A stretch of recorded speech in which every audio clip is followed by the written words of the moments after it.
Hello students, I welcome you all to today's session. I hope all of you are doing good. Today's topic is the Southern Plateau. Learning topics: Deccan Plateau, rivers of the south, importance of plateaus, life of the people in the plateau region. A large part of India is covered by the vast plateau region in the south, which is called the Deccan Plateau. It lies to the south of the northern plains and extends up to Kanyakumari, the southern tip of India. तो आपके जो India है उसमें southern part में बहुत सारे प्लाटूज आपके लाई करते हैं जिनको डेक्कन प्लाटू भी कहा जाता है. This lies the south of the northern hills and it extends up to Kanyakumari जो कि सदर्न साइड का टिप है. A plateau is a high, flat land with steep sides and rough, uneven surface. It is also called a tableland. जो plateau होता है ये hilly region ही होता है, but इसका जो top होता है वो flat होता है, जिसकी वजह से इसको tableland भी कहा जाता है. Deccan Plateau. The Deccan Plateau is triangular in shape. It includes all the land surface in the peninsular India except the coastal region. The states which lie in this region are Gujarat, Maharashtra, Madhya Pradesh, Chhattisgarh, Andhra Pradesh, Karnataka, Tamil Nadu, the eastern parts of Kerala and Odisha. जो Deccan Plateau है, it is a triangular in shape. Peninsular India इसे कहा जाता है क्योंकि तीन side से ये पानी से घिरा हुआ है और ये अलग अलग स्टेट्स को भी कवर करता है. The Deccan Plateau is surrounded by mountains and hills. The northwest of the plateau lies in the Aravalli Hills. The Rajmahal Hills are in the northeast of the plateau. The Western Ghats are in the west and the Eastern Ghats lie in the east of the plateau. The Nilgiri and the Cardamom Hills are towards the south. तो जो plateau है उसकी eastern sides पे आपके eastern Ghats लाई करते हैं और western side पे वेस्टर्न घाट्स लाई करते हैं. Locate the following in the given map.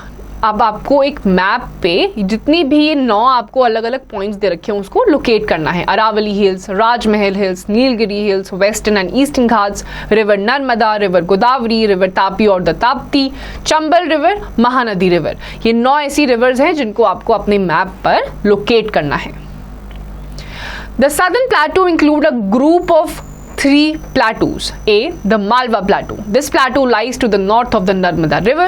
Towards the south of this area, there are 2 ranges of hills, the Vindhya Range and the Satpura Range. This area is relatively flat. It has rich black soil which is good for growing cotton. Look at the map and locate the Vindhya and the Satpura ranges. सबसे पहले आपका Malwa plateau आता है जहाँ पे आपके सतपुरा और Vindhya ranges हैं. This is very rich in black soil जो कि आपका इंपॉर्टेंट होता है कॉटन के कल्टीवेशन के लिए. आपको मैप पे सतपुरा और विंध्या रेंजेस को लोकेट करना है. B. The Chota Nagpur Plateau. The Chota Nagpur Plateau, the Chhattisgarh Plain and the Buster Hills in the east of the plateau are rich in mineral resources like coal, iron, manganese and mica. This area has many industries based on these minerals.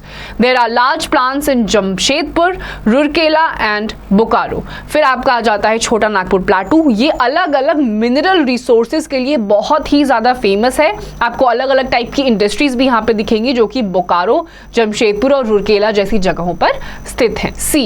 The Deccan Plateau. It has a rocky and uneven surface. The soil here is not very deep and is yellowish red in color. Minerals like iron, gold and mica are found in this part of the plateau. The Kola gold mines in Karnataka are well known. जो Deccan plateau है इसका surface Rocky and uneven है. इसका soil ज्यादा deep नहीं है और इसका कलर येलोविश है जिसकी वजह से यहाँ पे ज्यादा कल्टीवेशन आप नहीं देखेंगे. और मिनरल्स जैसे कि आपके आयरन हो गए, गोल्ड हो गया, माइका हो गया, वो भी आपको यहाँ पे देखने को मिलता है.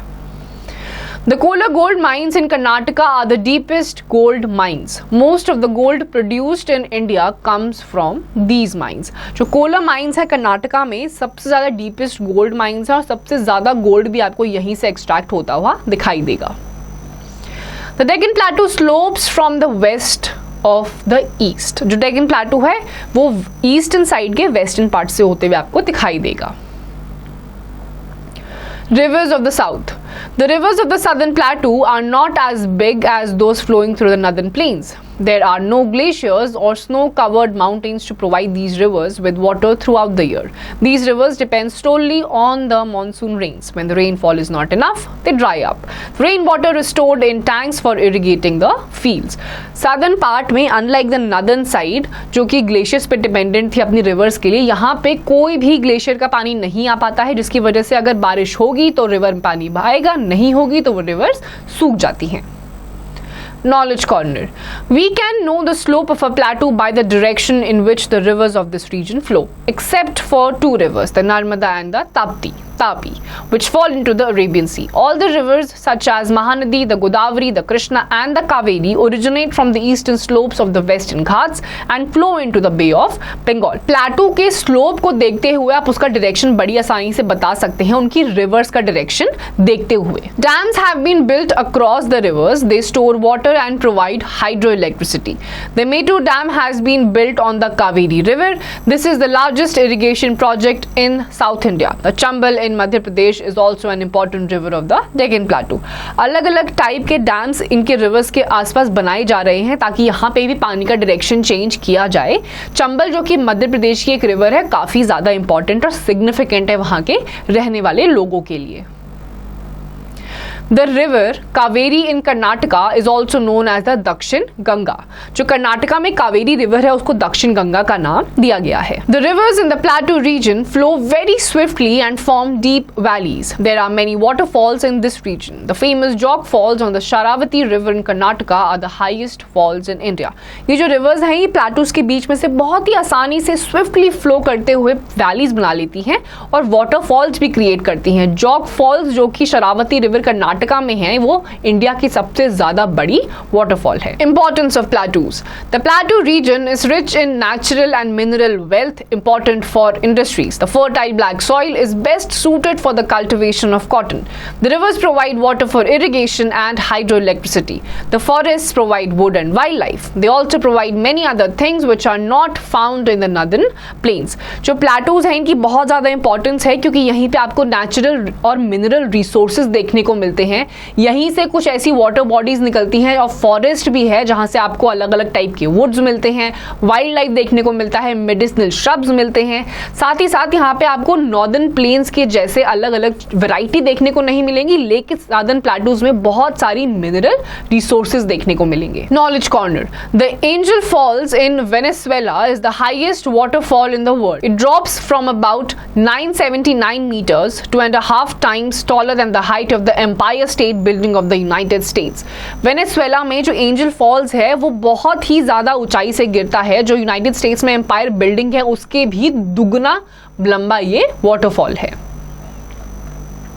Life of the people in the Plateau region. The Plateau region includes Madhya Pradesh, Chhattisgarh, the new state created out of Madhya Pradesh, and the parts of Maharashtra, Karnataka, Tamil Nadu and Andhra Pradesh. जो आपका plateau वाला reason है उसमें मध्य प्रदेश, छत्तीसगढ़ भी आता है. छत्तीसगढ़ एक state नया बनाया गया है मध्य प्रदेश में से ही. उसके अलावा कुछ part of Rajasthan, Karnataka, Andhra Pradesh and Tamil Nadu. Occupation. The main occupation of the people in these states is farming. Madhya Pradesh and Maharashtra grow fine quality of cotton in the areas of black soil.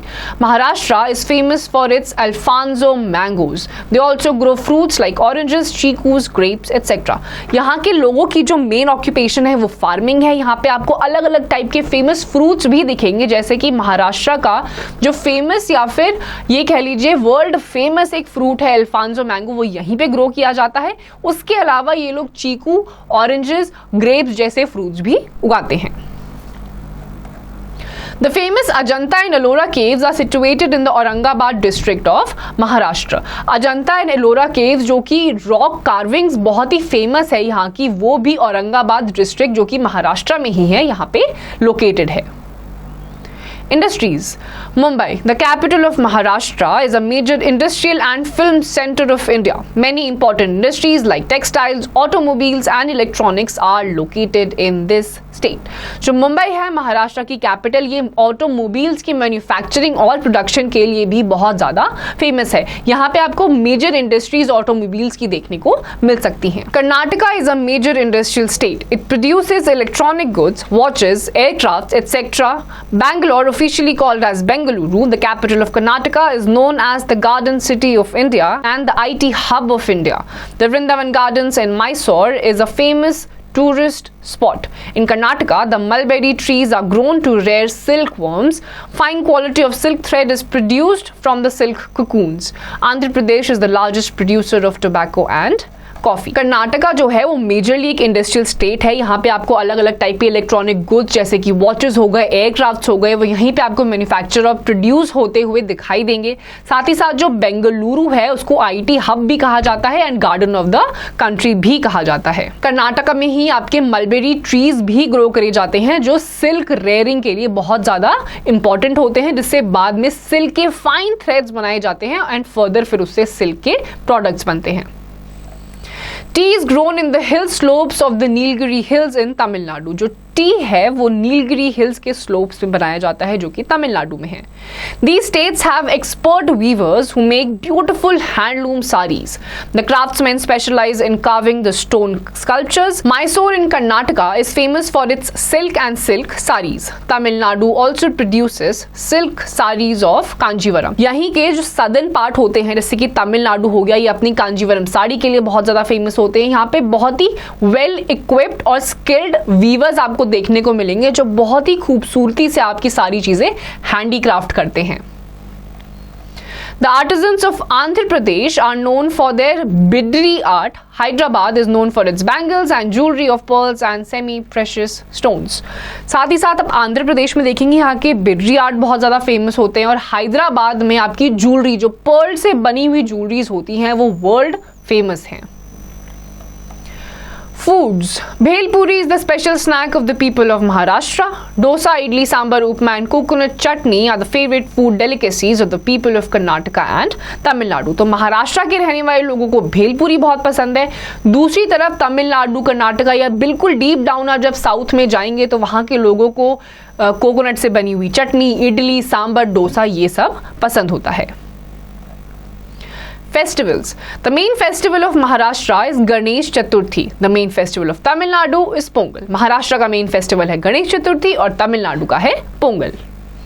The people of Karnataka celebrate Dasahara with great joy and pomp and show. The Dasahara of Mysore is very famous all over India. तो मैसूर और कर्नाटका के लोग दशहरा बहुत ही famous तरीके से मनाते हैं और मैसूर में जिस तरीके से दशहरा मनाया जाता है वो बहुत ही ज्यादा फेमस है। The women wear bright handloom sarees. They decorate their hair with flowers.